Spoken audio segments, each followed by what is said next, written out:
to marry, and I found the supporting man who elevates me, I decided to build a company that empowers women. So no longer they need to choose between a career and a professional life and a personal life.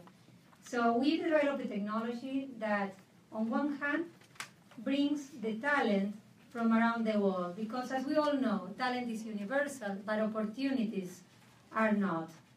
And on the other hand, with this technology, we connect this talent with opportunities. So we founded SheWorks, and SheWorks is a platform that invites professional women to assess their skills. Using artificial intelligence, they match them with the appropriate training that they need so they can increase their employability. And then they match them with the demand. Because today, with data, we can understand that talent may be living in a small teeny town in Italy, or in Argentina, or in Venezuela, where not necessarily the work opportunities are. And this is a huge paradox for me, because as a women entrepreneur, I am trained to think of opportunities instead of problems. But I see on one hand the problem. Companies cannot find talent. There is a huge skill shortage in the world. Companies complain, and they say that they spend from 3 weeks to 6 months trying to fill positions they need. In the United States, 57% of the companies complain that they have challenges filling positions. On the other hand, there are 212 unemployed people in the world. It's a matter of numbers. It's like finding love. When you look around and you are only limiting your pipeline to the 5 guys that surround the places that you go to, you're not likely to find Mr. Right. And I say that because I met my husband in Match.com. And this is not an advertising for Match.com. It's a pure reality. Finding the right person for the job, as in finding love, it's a numbers game. Finding the right person, and this person may be a woman, it's increasing the pipeline by looking into the global talent pool and connecting this talent with opportunities, as it can be done today through technology, as it should be worked in the digital age.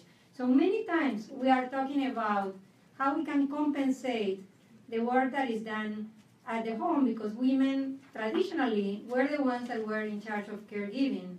And it's a paradox, because women are graduating much more than men at universities. 54% of university graduates are women. So why are we, by default, by design, being sort of conditioned to be the ones that leave the jobs or their careers to be the caregivers? And what we need to choose, on the other hand. Today with technology, like technology that is out there developed by many companies like Google and Cisco and Microsoft, we can make collaboration happen in real time. We work with governments like the government of Argentina, Mexico, Panama, the government of Saudi Arabia, where we are powering the Saudi Vision 2030 component of bringing more women into the workforce to collaborate with the creation of JDP. Because as you know, in Saudi Arabia, women are not allowed to work in gender-mixed environments. So it's one of the countries in the MENA region where the challenges for women are the most, but the innovation is coming even farther and more aggressively than it's coming in the US. As part of Saudi Vision 2030, a telework program that enables Saudi women to work from home, which is powered by our technology, it's coming to life to bring 250 million women into the workforce. And another challenge, and another challenge that we see is the misplaced opportunities for people who are, for one or other reason, women, people with disabilities, disenfranchised people that are out there like refugees. We work with the old White House, and I said this old White House because this White House, the current White House, kind of killed the program, but it's continuing in the public sector, now led by the 10 Foundation in the Partnership for Refugees. We contributed with our technology to build the talent exchange so refugees can assess their skills, they can become part of this talent cloud, and companies can hire them and work with them remotely, because the second part of our technology have elements to monitor, to collaborate, to rate the talent, and also to manage the projects. All the three issues that are related to why companies do not accelerate the implementation of remote work: trust, engagement, and communications. So if you shift your mind and you think out of the box and think of how can you do things better, leveraging from all the trends out there, machine learning to do better matches, to connect talent with opportunities, data science to identify, and as we are here talking about the value of a country brand, we all know that the best design in the world comes from Italy. We know that Central and Eastern Europe have amazing leaders and reference in programming and mathematics. So the best programmers in the world are coming from regions such as Central and Eastern Europe and Asia, where they also have the best animators in the world, creators in Argentina and in Colombia and in Brazil. So talent is universal, opportunities are not. And through data, cloud computing, machine learning, and collaboration tools, we can connect this talent with these opportunities. So thank you very much.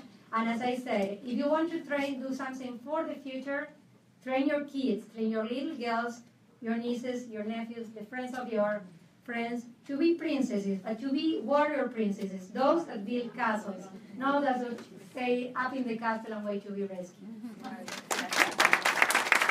Thank you. Thank you so much.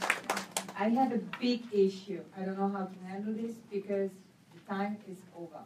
They are making me big signs because there is another meeting running in, and I have still two very important people I would like to make them talk. So I would like, Francesca, could you just say please one word? I mean, and I want Thank to you. Okay.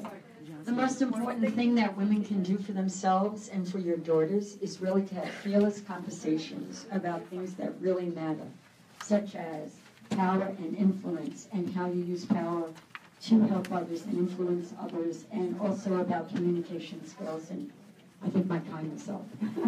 So, I promise I will publish all the documentation because Francesca has a very wonderful presentation. And Linda Laura is one of the most expert person, and she was supposed to be my debate. So I'm sorry, but we have only big cutters and top of, so I cannot. Linda. Could you please respect that Linda has still to speak, please? Sorry. Thank you. Thank you. It's very interesting speeches, very interesting women, very interesting experiences. And I think I want to underline some things. We know that innovation is the tool of entrepreneurship, and but both innovation and entrepreneurship demand creativity.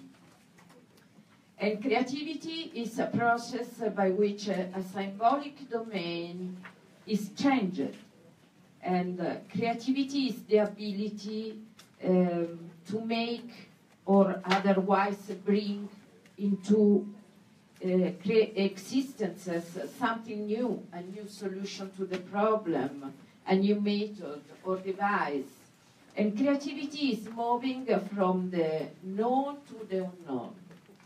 And all innovation begin with creativity ideas.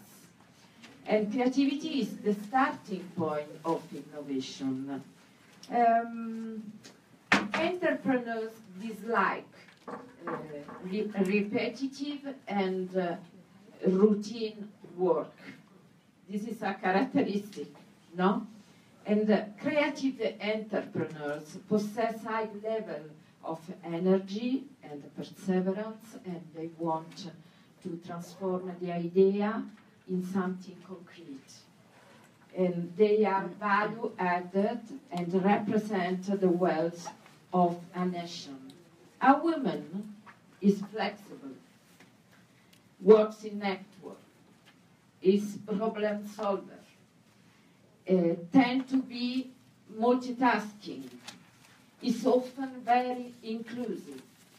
And these characteristics don't mean that all women can be an added value, but that if they want, they can.